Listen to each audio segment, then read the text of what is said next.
Por que o IFPR não tem reitor eleito desde a sua criação em 2009?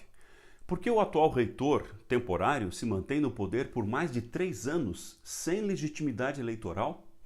Como anda o jogo de poder dentro do IFPR desde a eleição frustrada de 2015?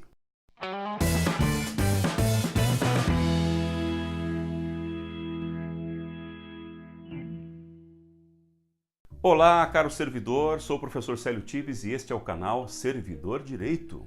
Vamos juntos entender um pouco a triste realidade do IFPR, que mesmo com 10 anos de existência, ainda não possui um regime de gestão democrática. Em verdade, é impositivo, arbitrário e antidemocrático. Leia-se pro tempore. 10 anos. E o reitor pro tempore atual se mantém na cadeira já faz quase 3 anos, quando deveria haver ficado poucos meses e chamar uma nova eleição. Esse era o objetivo pro tempore. Bem, vamos entender então. Temos 2 tipos de reitores de institutos federais e universidades federais. Primeiro, reitor eleito. Segundo, reitor pro tempore. O que seria então esse reitor? Um reitor temporário. O reitor eleito, ele tem legitimidade da comunidade acadêmica, ou seja, os professores, técnicos, alunos, todos participam de uma votação e escolhem em consulta pública, o que chamamos de eleição. Quando ocorre algum problema ou a necessidade de intervenção do MEC numa universidade ou IF, surge a figura do reitor pro tempore. Esse reitor, portanto, é indicado e imposto pelo ministro da Educação por delegação direta do presidente da República. Ou seja, o presidente e o ministro escolhem. E isso ocorre por pressão política, por movimentos de troca de cargos, por mudanças de poder, por grupos políticos que interagem e que querem fortalecer as suas lideranças no Estado. E em cada estado onde há IF, há esse tipo de movimento.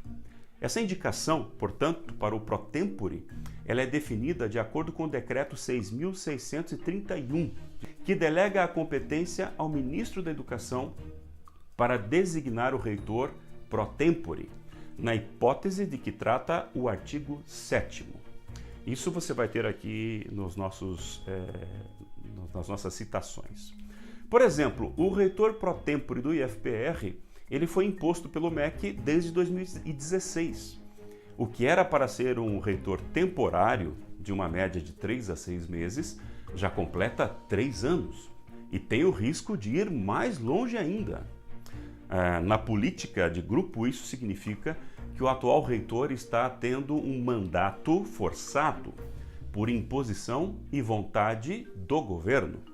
Na época, claro, em 2016, o governo Temer. E houve um momento político naquele momento que foi forte com a saída da ex-presidente Dilma e a entrada do Michel Temer.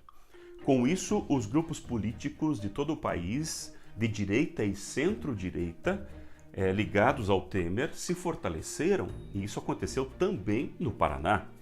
E dessa forma, houve um esforço de grupos políticos do Paraná que se refortaleciam para uma aproximação com deputados federais, com ministros e com o próprio governo. E muitas pessoas dentro do Instituto Federal também, com uma veia política, procuraram essa aproximação, foram até Brasília e conseguiram, ao final, que o professor Zanata, o atual reitor, que nunca disputou uma eleição de reitor, virasse o chefe máximo da instituição.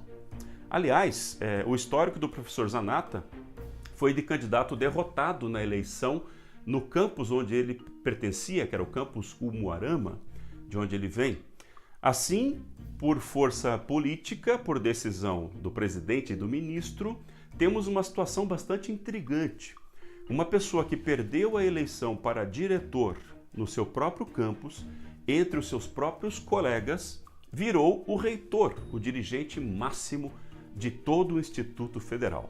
E, claro, por imposição política. A ação política arbitrária de intervenção numa instituição democrática, como é o Instituto Federal, vai contra os princípios democráticos de escolha do dirigente máximo do nosso instituto. E como são as eleições dos institutos federais? Primeiramente, vale dizer que, embora sejam tratadas como eleições, talvez esse termo não seja o mais apropriado. A gente pode utilizar melhor a ideia de escolha por consulta pública para reitores de institutos federais ou universidades federais. Na verdade, se trata de uma consulta à comunidade. Falamos à comunidade acadêmica, professores, alunos, técnicos. E em outras universidades, inclusive federais, há consultas à comunidade. Existem diversos modelos que podem ser seguidos para um sistema eleitoral. O que precisamos ter é uma comissão eleitoral formada por representantes das diferentes categorias do instituto ou da universidade. Há inclusive uma lei que regulamenta o processo de eleição de um reitor. E quem pode ser reitor? Quais os requisitos para ser reitor? O reitor e o vice-reitor de uma universidade mantida pela União, qualquer que seja a sua forma de constituição, será professores integrantes da carreira, ocupantes do cargo de professor titular ou que estejam na última fase da carreira e ainda, alternativamente, que possuam o título de doutor. Nesse caso, independentemente do notável conhecimento ou da classe e cargo que ocupa, da fase na sua progressão, ele poderá ser candidato tendo o doutorado. E geralmente, como tem ocorrido nos últimos anos, o Ministério da Educação não muda a decisão da comunidade. Isso ocorreu antes do ano 2000 em algumas universidades e foi bastante polêmico.